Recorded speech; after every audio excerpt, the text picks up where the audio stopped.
Hello and welcome to Travels Through Time, the podcast made in partnership with Unseen Histories.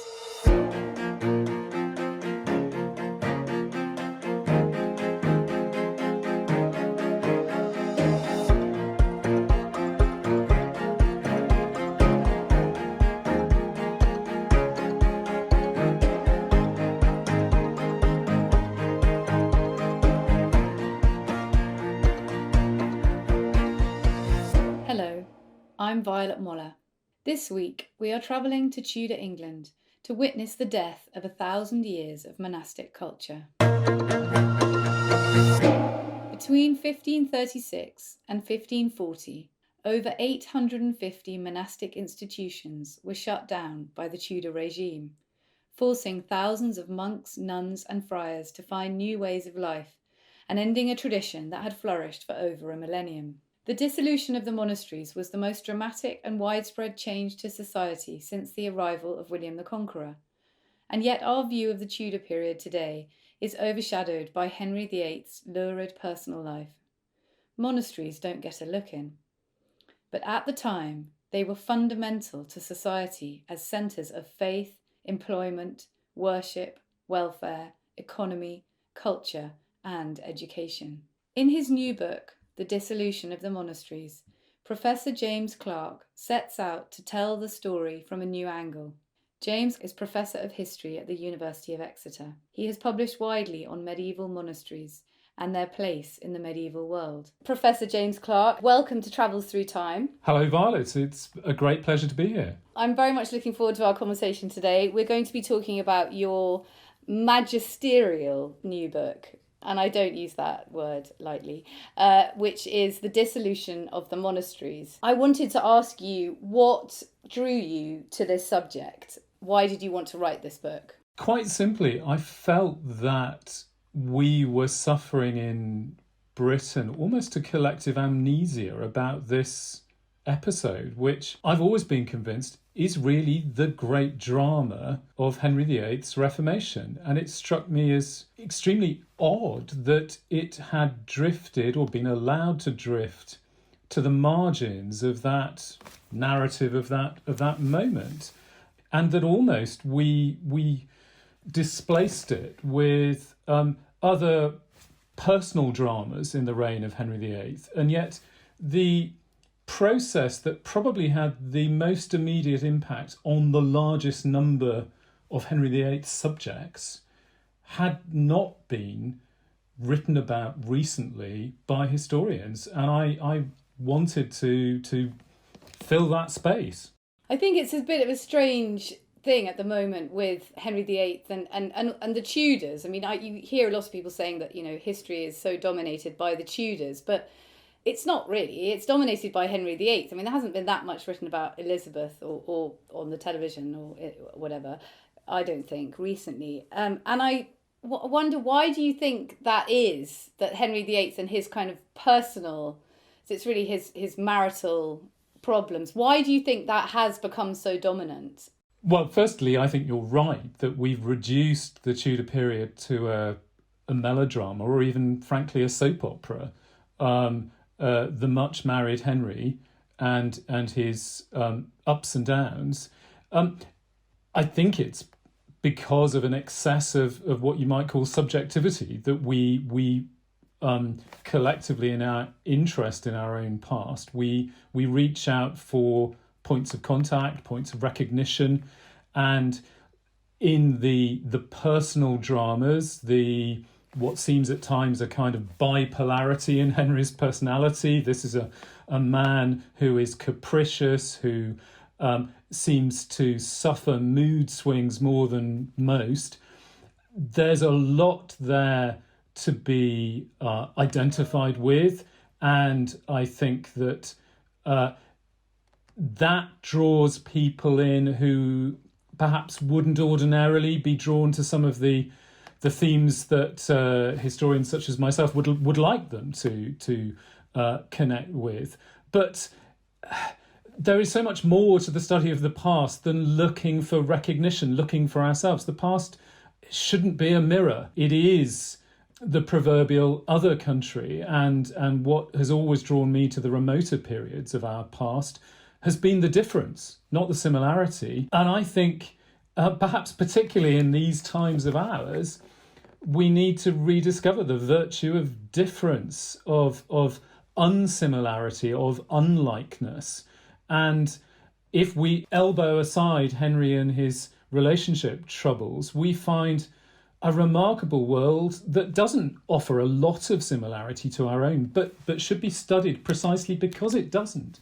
What do you think it says about us as a society today that we are so obsessed with Henry and his divorces?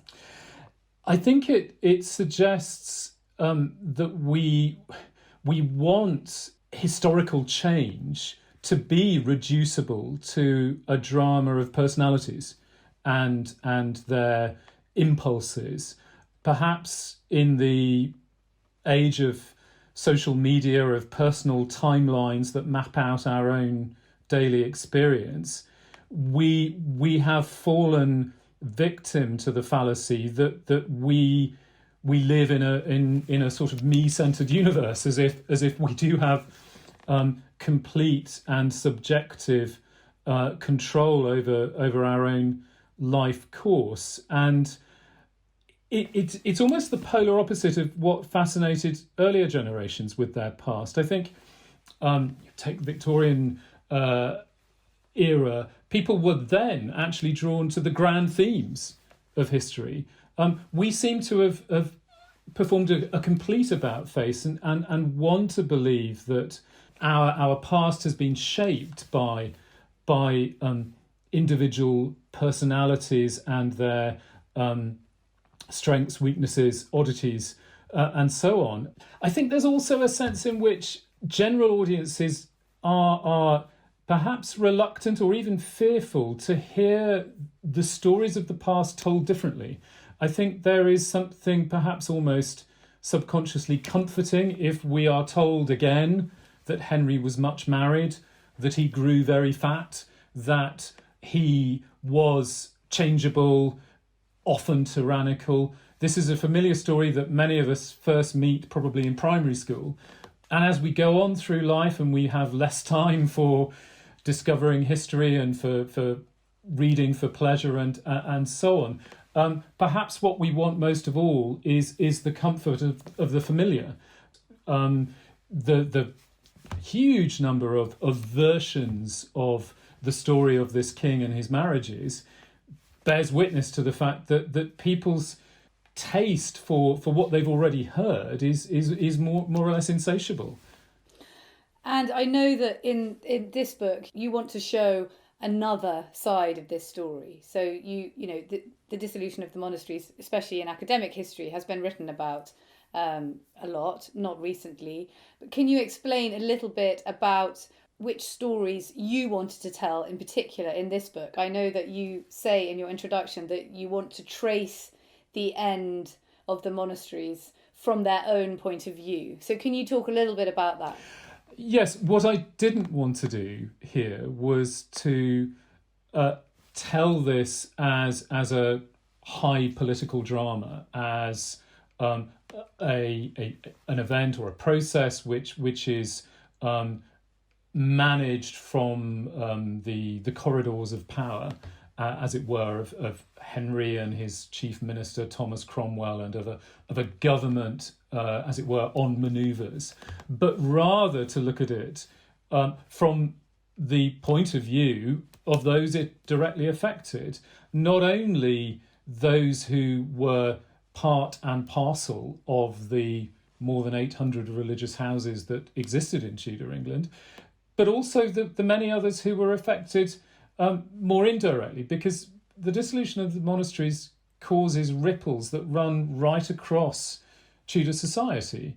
And a monastery was more than a church and a place of worship and a community of people who dedicated their lives to God. It was also, in many respects, a corporation. It was an employer. It was a focus for economic activity. It was also a cultural institution, a place where people got their education. it was also an institution providing forms of social welfare. So it has many facets, and almost every constituency in 16th century society is touched in some way through its activities. And I wanted to capture that because too often in the traditional textbook accounts, the dissolution is treated almost as just a fait accompli. It's a series of statutes passed or a series of government actions that are undertaken and completed, and we move on.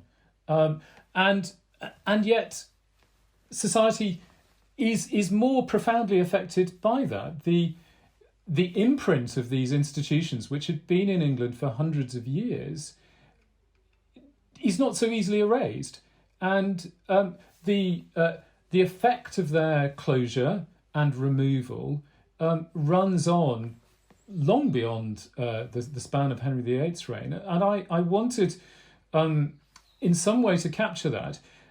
It's also a very diverse set of stories. It's not a single story, because there are so many of these institutions, so widely distributed across the country, and each one is different. Each one is the product of its own immediate environment and landscape. Each one has been moulded by the neighbourhoods that have grown up around it. Everybody would have had their own story of the effect of the dissolution of the monasteries to tell. We only have to walk through any provincial town in England and Wales today, and if you know what you're looking for, you will see a rather different, distinct, local set of stories that emerge from the removal of the medieval religious houses that were there. And I wanted to, as best I could, to try and evoke some of that variety, and again to just pull against a little bit this rather uniform and I suppose kind of homogenized notion of the march of Tudor progress through the 16th century, but rather to say this is a profound moment, and it's unfolding in many, many different ways across many different regions of England and Wales. I think part of the problem is that we have this idea now of a monastery being somewhere which is separate from society somehow and apart. And as you've just explained, that was just absolutely not the case in early 16th century England, or indeed I think anywhere on the continent either. They were such an integral part of the culture and fabric of life. I think that's something that, for whatever reason, has really been lost in the passage of time since. Yes, absolutely. Medieval monasteries are a pure and perfect paradox in that their members decide to withdraw from the world, but they join an institution which is absolutely embedded in the world from which they have just decided to withdraw. And in many ways, they withdraw themselves as individuals from a worldly life, but in doing so, they commit themselves to a life which in so many different ways serves the world and is in constant interaction with it.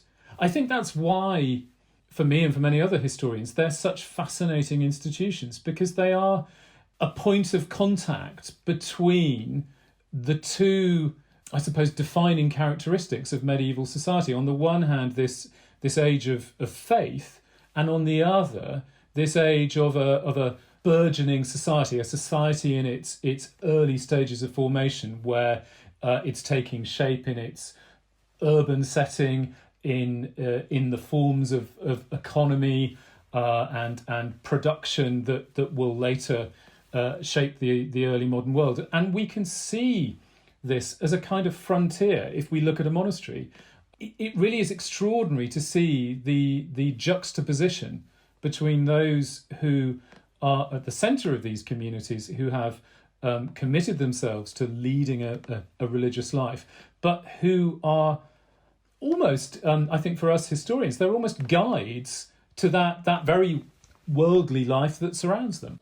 Well, and also there were so many of them, weren't there? I think Diarmaid MacCulloch said that you couldn't be anywhere in England in this period without being about half an hour walk from a No, monastery. indeed. I mean, medieval monasteries are like a Tesco Metro. They are. Yeah. You can be fairly confident that you can get to one on 2 feet. I think in 16th century England, there are concentrations of them, of course, in places where there are the largest populations. But even in the remoter parts, to the west of England and into Wales and into the north, they are to be found. And in fact, what's quite fascinating about them in the more rural, less densely populated parts of 16th century England is that monasteries clearly are proxy towns, in effect, because they offer that focus for employment, economic activity. They become a kind of cross current of human, economic, and social traffic in a way that a town does in a more heavily populated area. And no, it's fair to say that monasteries were not dearly loved institutions by everybody in 16th century England, but they were institutions that were on pretty much everybody's horizons. It would be difficult to encounter anyone in 16th century England who wasn't aware of these places. You may elect to have a closer relationship with one, but you would certainly be acutely aware of their part in the history of your neighbourhood.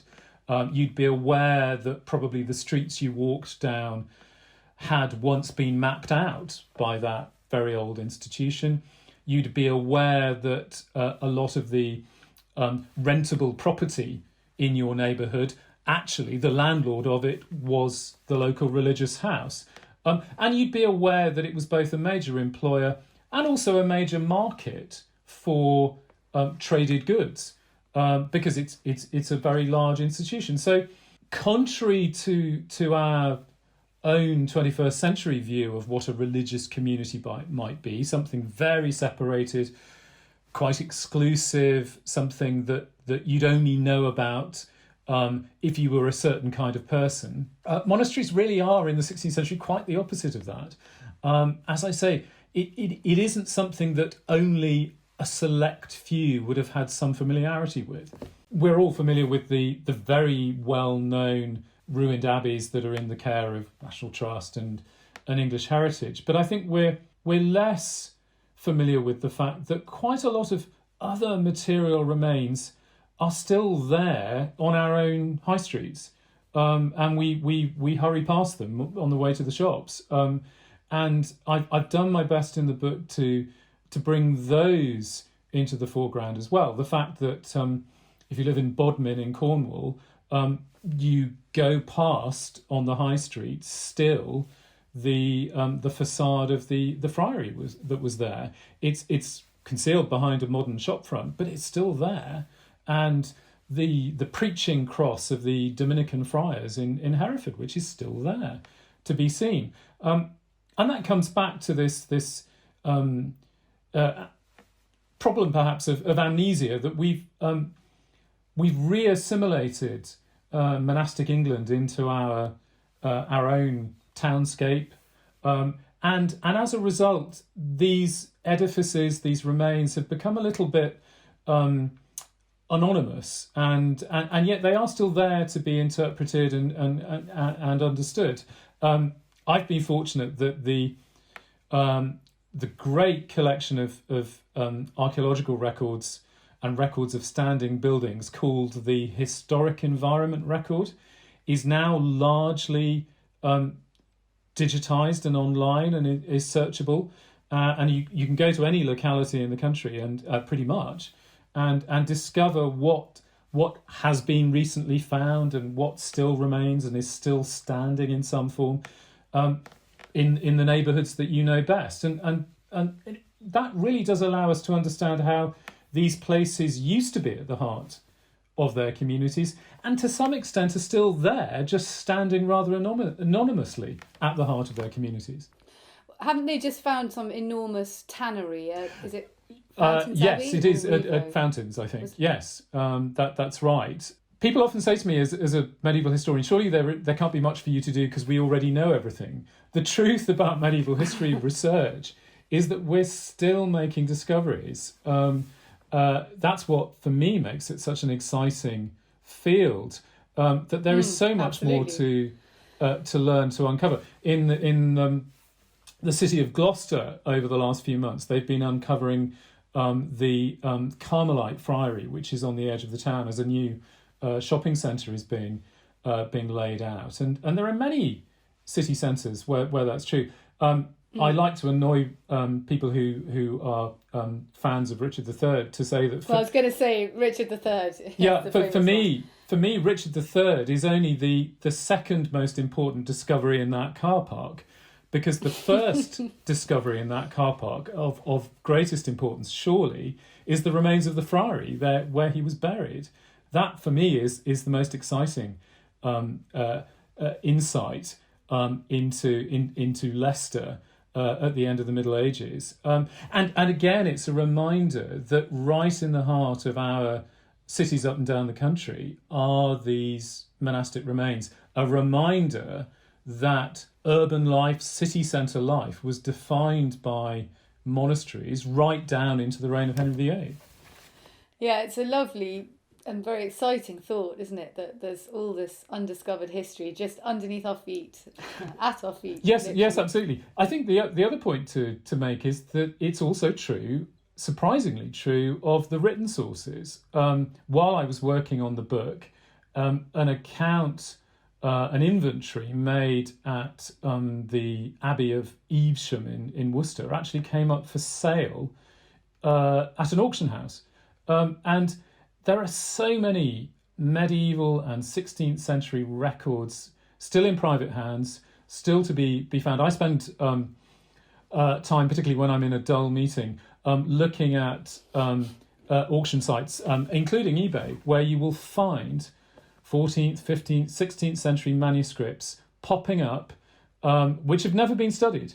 And did you buy it? I didn't know. Unfortunately, the means of a humble historian don't extend that far. But I'm glad to say it very expensive? It was bought by a museum, which is very good news. But what's exciting is when you see them on an auction site is that these days, of course, they are available as a digital photograph, so you can snatch a shot of them and then work from them. And again, it's a reminder that the evidence base is expanding constantly. Yeah, there's a lot more there to be discovered.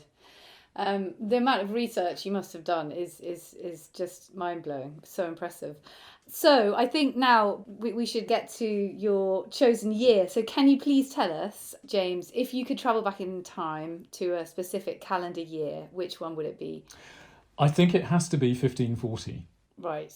And can you give us a brief outline of the situation in 1540? I know we're at the end of the period of dissolution. I think that's the year that the very last monasteries were closed down. So can you just give us a set the scene for us briefly so we know what's going on? Yes, of course. So in 1540, we are really reaching the climax, perhaps, of Henry VIII's Reformation. He'd made himself head of the church 6 years before. So England is now moving into almost a decade from breaking with the Roman Church and the papacy. And this far into Henry's Reformation, Henry's own attitude is shifting. And it's shifting so much, so visibly, that contemporaries are beginning to comment about what the direction of this Reformation perhaps really is going to be. 1540 is a momentous year, an extraordinary year for Henry himself. It's the year of 2 marriages for Henry.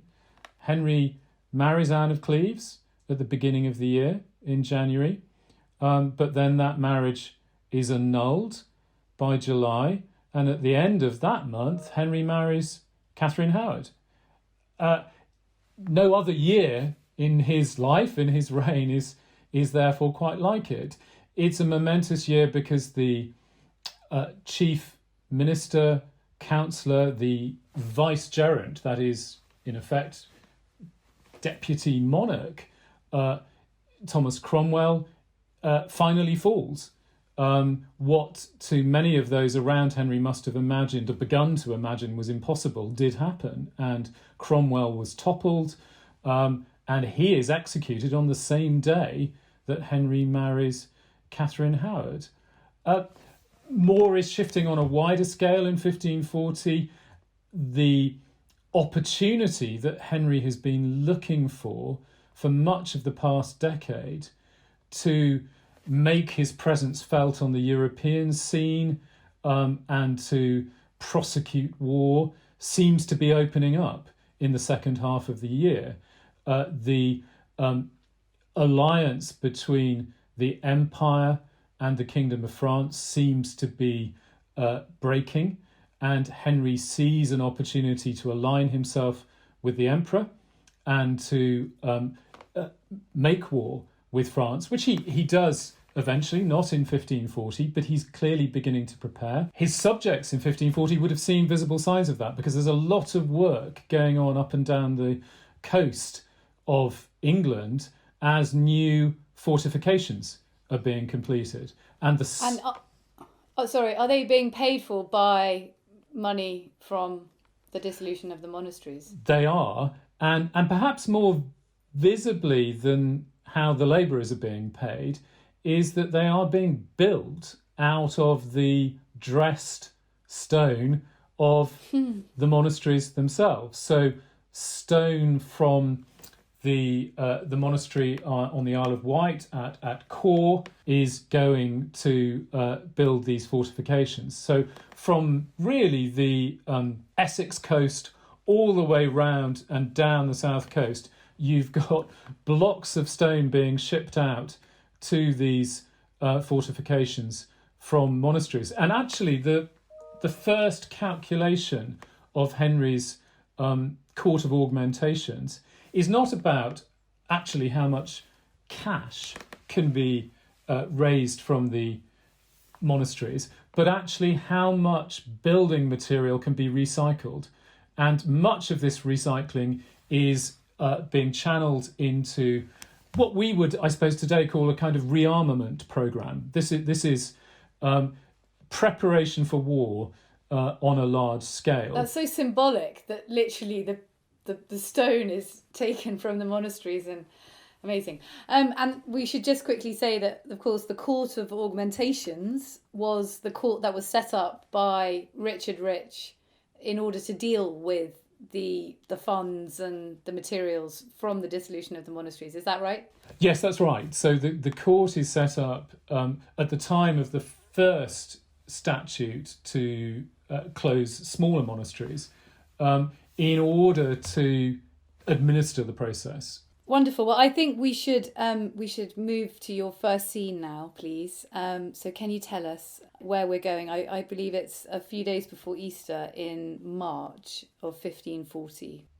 Yes. So in 1540, as we open the year, only a handful of monasteries remain open. Those monasteries are largely expecting at the beginning of the year to be able to continue, because the policy of the Crown throughout these past months has not been precisely clear. It has encouraged the view that a number of the most prestigious, wealthiest and perhaps best run monasteries might survive in Henry's England. And Henry's own attitude had been at best unclear, at times really quite contradictory.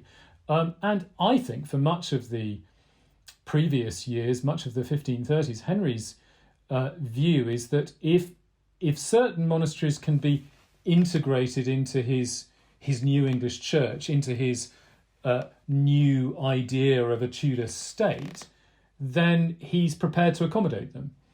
And so that's the outlook of the handful of monasteries that remain at the beginning of 1540. And at the heart, if you like, of the traditional English church at Canterbury, this seems to be the attitude of the monks there. And my first scene would take us to Canterbury just before Easter. Over those first 3 months of the year at Canterbury, the prior of the monastery, and this is the monastery that services Canterbury Cathedral. So Canterbury Cathedral at this stage is a cathedral church, but staffed by a community of monks, headed by a prior. And they begin the year clearly expecting that they will be one of these monasteries that is absorbed into the new English church of Henry VIII, but not closed down. The prior is clearly so confident of this that he begins the year expecting it to be quite a typical year. He does what heads of monasteries had always done through Henry's reign, and he sends the king a New Year gift. He sends him £20 in gold in mid-January as a New Year gift, and as so often they had done before.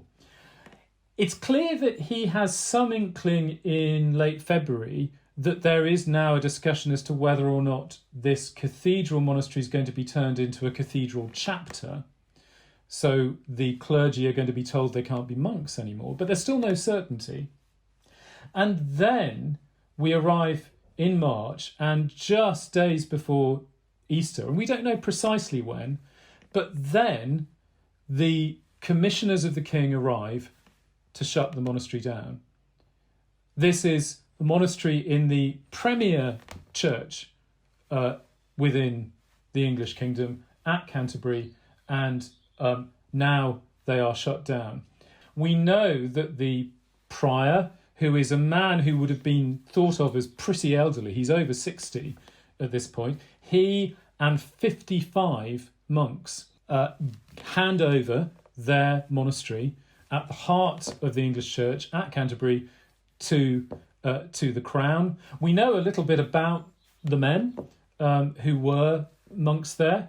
They seem to be mostly local men of Kent from the names that they have.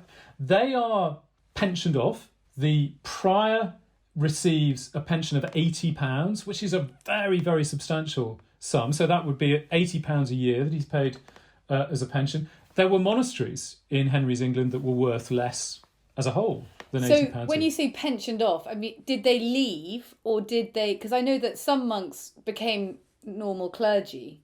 So who was going to be providing the services to this enormous cathedral if they weren't there? This is why this is such an interesting scene, because this group of 55 men, including the prior, somebody called Thomas Goldwell, they're left in a curious limbo, because in fact enacting of the new secular, that is not monastic, Cathedral of Canterbury doesn't happen for another year. Mm-hmm. It's not until April 1541 that Canterbury Cathedral is given a new chapter of canons. And then it's still not for another 8 months or so that the new canons of this newly constituted cathedral at Canterbury are actually installed as canons of the cathedral. So we don't know very much about how Canterbury is served in this time. So this moment just before Easter 1540 is the beginning of a really strange limbo or hiatus in the history of Canterbury as a cathedral, but also, of course, in the personal history of these men whose careers had been spent serving the cathedral as monks, and who now are put into a kind of suspended animation. And doesn't that show that there was no plan for this happening? I mean, it does. You do get the impression, don't you, that Henry VIII is literally making up his mind, changing his mind. They're sort of making it up as they go along. Yes, absolutely. This is my view that so much of the dissolution process is a classic case of policy on the hoof, and literally on the hoof, as commissioners are sent out with their writ empowering them to do something, but But so often those commissioners are empowered but not fully instructed as to exactly how the thing should be played out on the ground. And it's clear we get there is one surviving letter from the prior later in the year of 1540. Well, he's still asking for confirmation as to what actually is going to happen. Is he really going to get this pension? We have to imagine that probably, given that the Easter festival is bearing down on them in this last week of March 1540, that even after they've gone through the formalities of dissolving themselves as a corporate body, they probably go back exactly to where they were so that the Easter festivities can take place. It's unthinkable that Canterbury would have not celebrated Easter that year. And so often we find this, that up and down the country, monks are not literally shown the door on the day of the dissolution. The last of the abbeys to be dissolved was Waltham Abbey in Essex. And we know there that after actually signing their surrender to the crown, what the canons of that abbey did was simply to go back to their chambers and for the time being carry on. There's some suggestion, which is an interesting insight into the way governments work, I think. There's some suggestion that maybe back in Westminster, there's no great will to do anything until after the Easter holiday.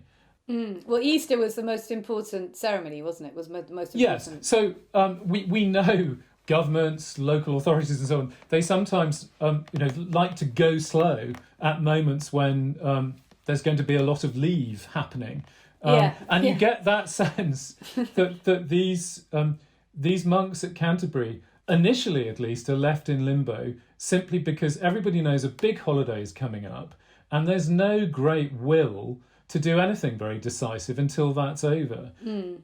But also this feeling that it had all kind of snowballed out of control. No one was really, driving the carriage, as it were. It was No, I think that's quite right. Just as Thomas Cromwell must have begun the year assuming that he would see it out in his position, and just as Anne of Cleves, I think, must have begun her marriage in January to Henry, thinking that she would still be his consort at the end of the year.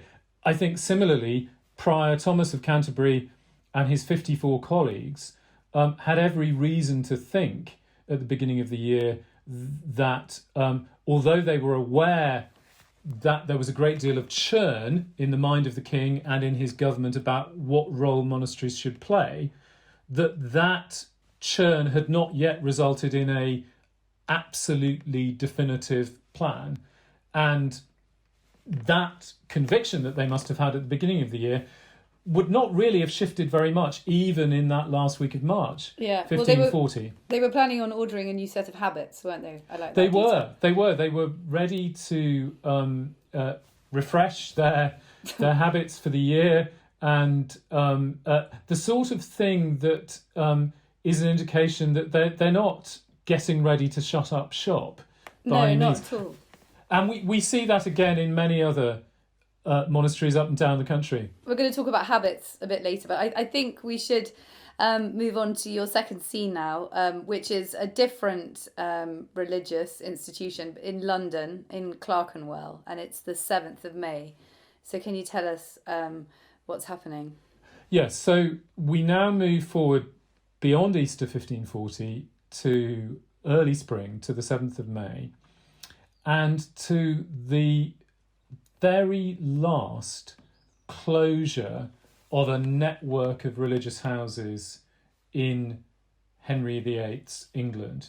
This is the last moment, really, of the dissolution in mainland England.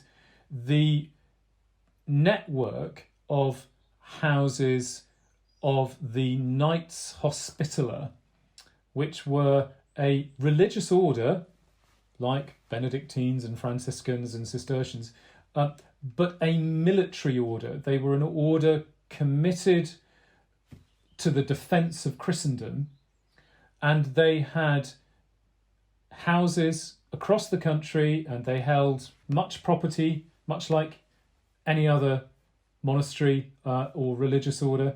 They are finally suppressed in May 1540, and they have the distinction of being the only part of all of the different orders and congregations of monastic England and Wales that are actually entirely shut down by Act of Parliament.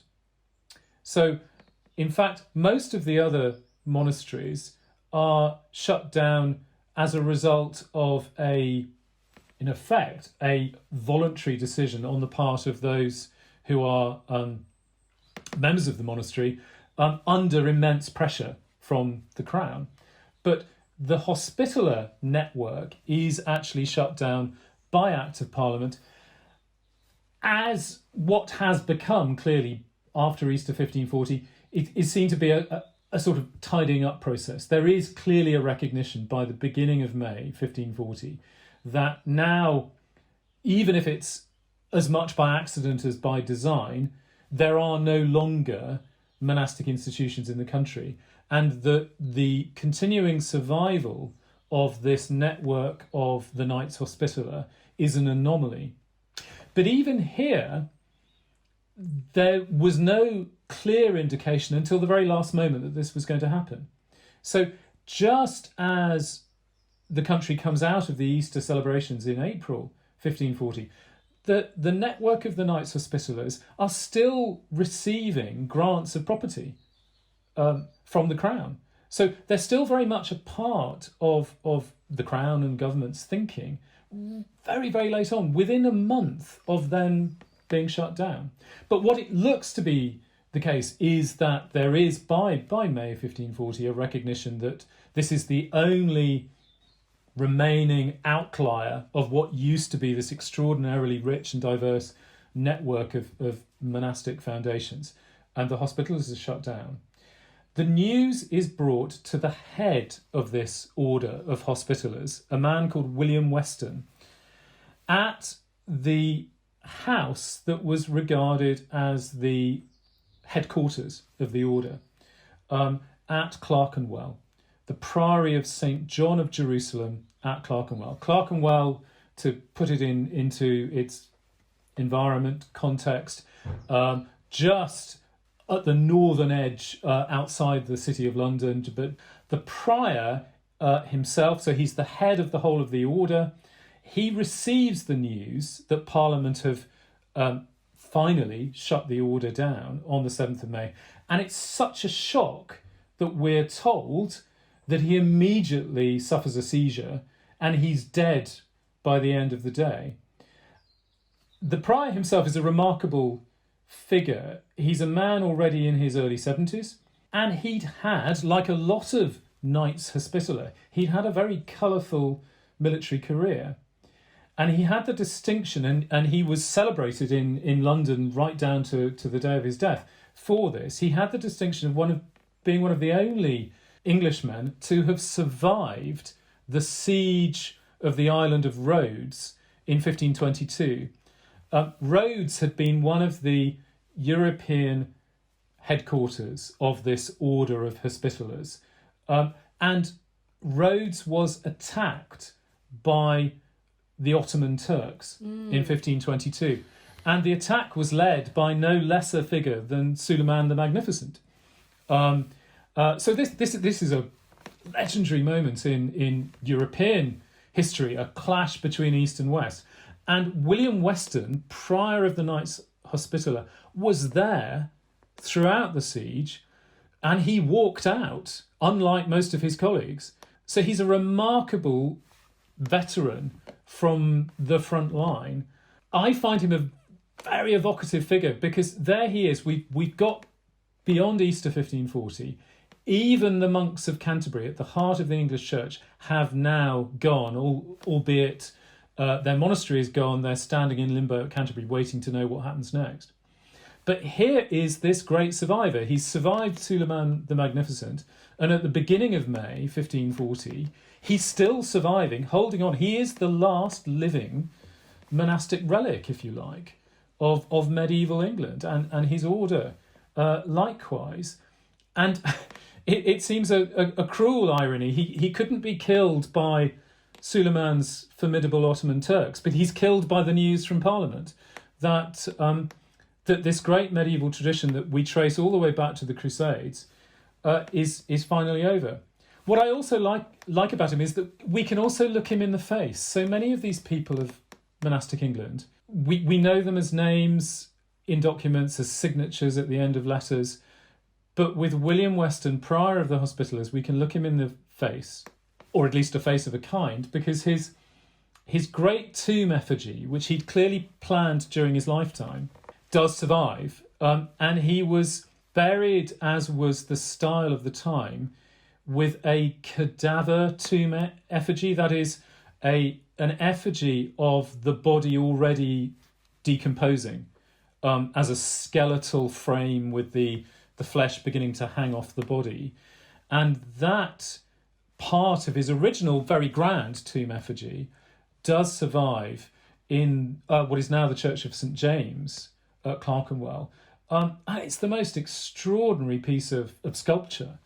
A colourful knight, exactly the kind of heroic battlefield veteran that, of course, Henry VIII always fantasised himself about being and never quite managed. Well, I hope we're going to have a picture of him on the website, so listeners can go and have a look. But surely the death of a man like that, I imagine, I wonder whether you were able to find out what kind of a reaction the death of someone like that would have provoked in Clerkenwell at the time. I mean, presumably he was a huge local figure, and everyone would have known him. And it's such a poignant way to die. Do you think that would have sparked a reaction? Well, I think the best evidence that it sparks a reaction is that his tomb, very grand, clearly a demonstration almost of his monastic status with this extraordinary cadaver. That tomb is completed, and it is preserved for several generations after his death. That says to me that the immediate neighbourhood did venerate, value his memory. A good many of the monastic buildings in and around the City of London are altered, adapted in the decades that follow, but that tomb does survive. And as I've said, this central portion of it still survives to this day. And I think that is a testament to the standing that he has. I think people have a complex relationship with monastic England, but above all, they recognise that it is part of the fabric of their own local identity. And there must have been so many different points of view. I mean, I wonder sometimes, what it would have been like living in a rural village during the 16th century, and you would have had neighbours who were convinced by the Reformation and were devout Protestants, but equally you would have known people who had remained true to the Catholic Church. And I think that's one of the most compelling things about this whole period is just trying to imagine what that would have been like, this enormous, unthinkable change. And I don't just mean the dissolution of the monasteries, but, the entire Reformation must have been so seismic. The irony is that perhaps the great enemy that a lot of people actually come together over, I think, is this central government, this royal government. Cromwell.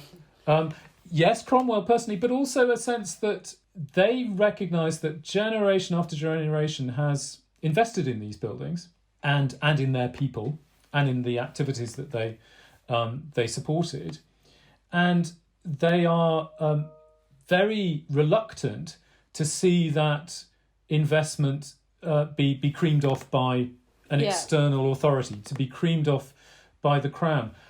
It's that other fault line that we see in recent British politics, which is more about the them and us. The Westminster bubble is going its own way, and a way that the great majority of the country feel pretty equivocal about.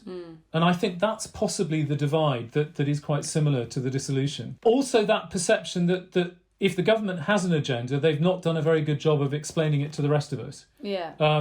And I think that's something that a lot of us could could identify with. Hello, it's Artemis. For some time, we've been working with the visual historian Jordan Lloyd, and we've been telling you about his fascinating colorization work. Well, recently, Jordan has launched his new project. It's a website called Unseen Histories, which showcases a broad range of fascinating historical material. You can read feature-length pieces there about female fashion in the Victorian era, or beautifully illustrated extracts from books like Susan Denham-Wade's A History of Seeing. For those of you who have enjoyed Jordan's colorization work in the past, there's a full range of remastered photographs from the archives of the Library of Congress. It's history for our times. Do have a look for yourself at unseenhistories.com. So let's move on to your third scene, which is Newgate Prison in London. And we're in what you call the dog days of summer. We're going to be meeting a man called Thomas Epsom. We are. So we're now into August 1540. So now there is no doubt that there is no longer any live, living monastic institution in Henry VIII's England. The Hospitallers have been swept away. Paul William Weston is dead. And then suddenly, it's almost as if there is a curious coda played out. We have to assume outside Newgate Jail in the City of London. So as with our second scene, we're still within the capital. Now we're actually inside the city walls. So Newgate Jail, to orient ourselves, is just north of St Paul's Cathedral, in the sort of northwestern corner of the City of London.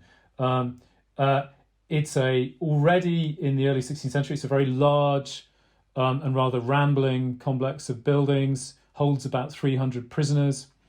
And one of those prisoners, in early August 1540, is brought outside and made to be the subject of a strange bit of pretty brutal theatre. And that, according to the chronicler Edward Hall, is a man called Thomas Epsom. And Thomas was a monk of Westminster Abbey. He's a Benedictine monk of Westminster Abbey.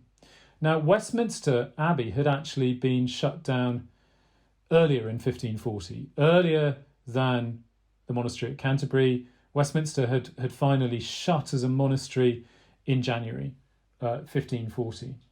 Epsom, though, we think had been in prison for months earlier than that. We don't know when he's taken out of Westminster and bundled into jail in Newgate, but he'd been there for a while. It's difficult to say why he was there exactly. It wasn't something that would see you into jail just to be a monk.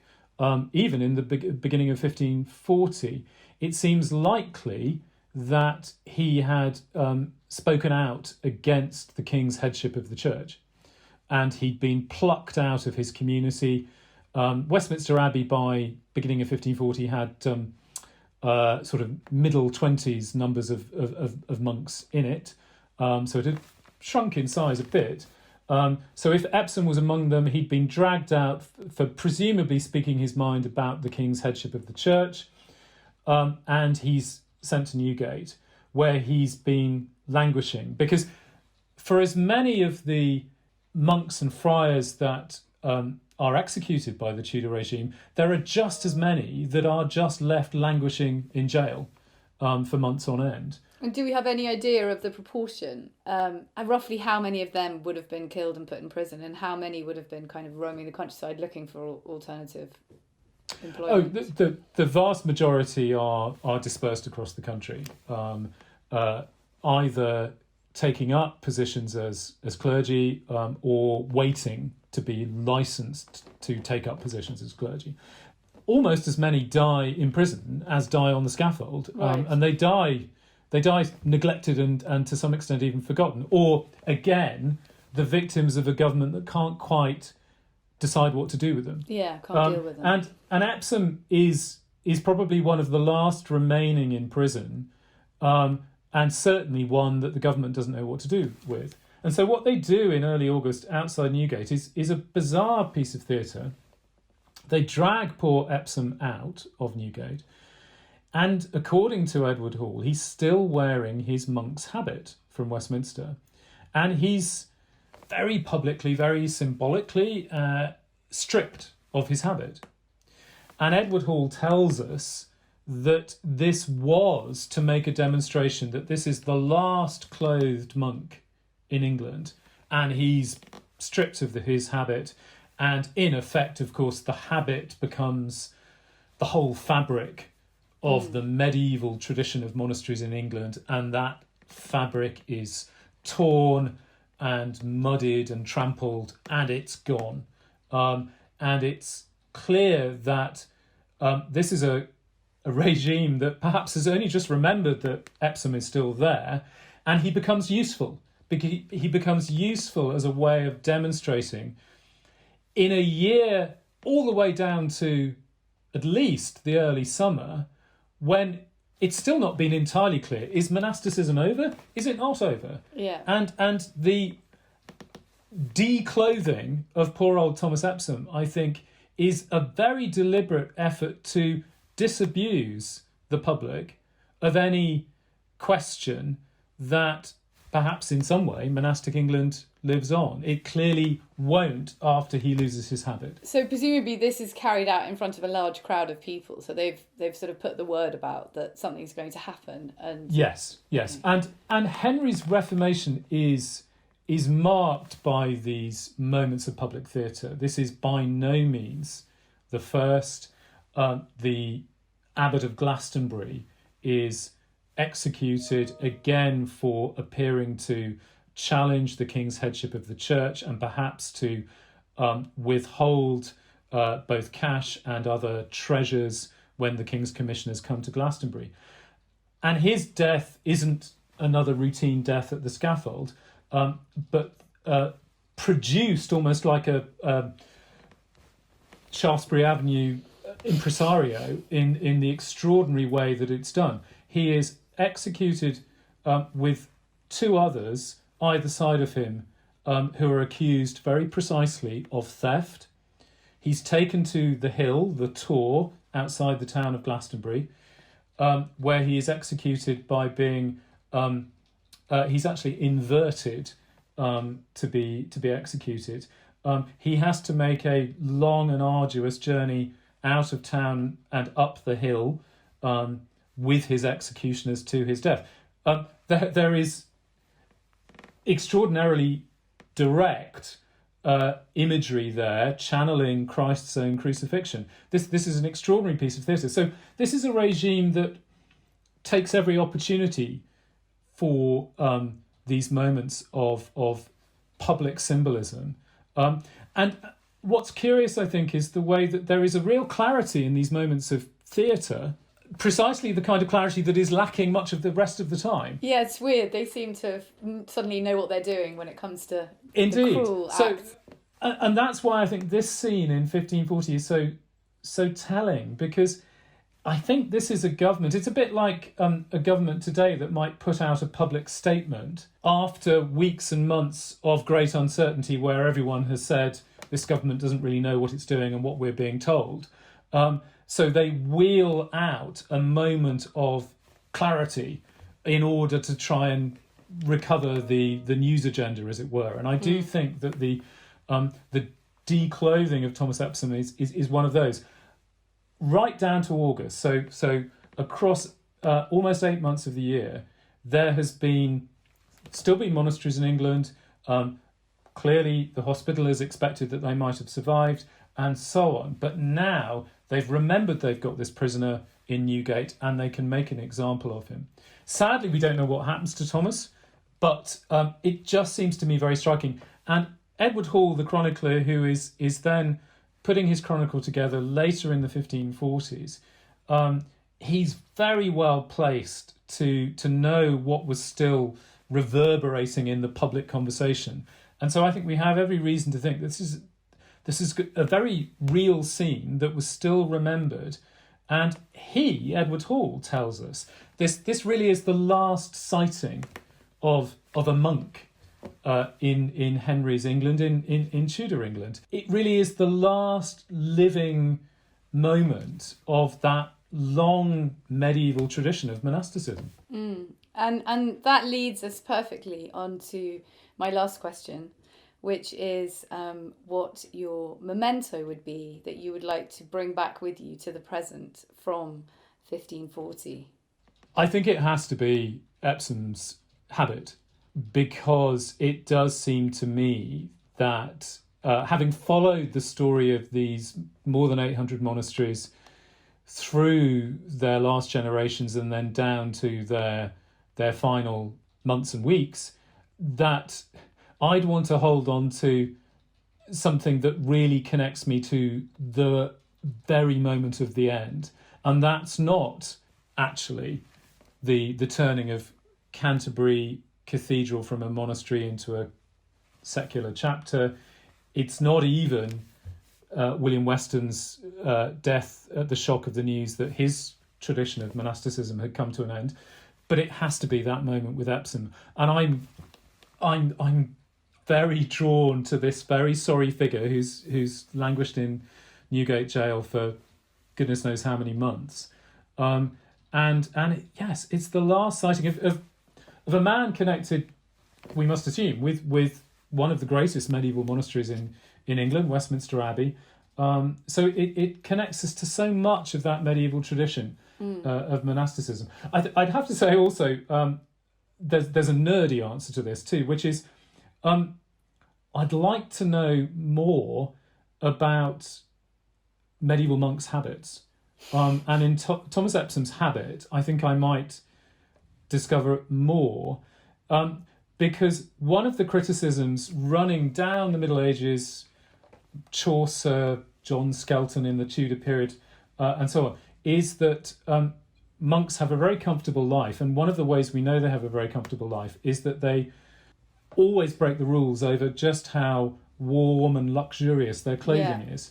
So we know that they had a liking for fur lining in their hoods, for example. So although it's a bit nerdy, I'd like to have Epsom's habit, because I'd like to look at the hood. Was it lined with fur, rabbit fur maybe? Did it have maybe a little border of silk? It probably was pretty grubby.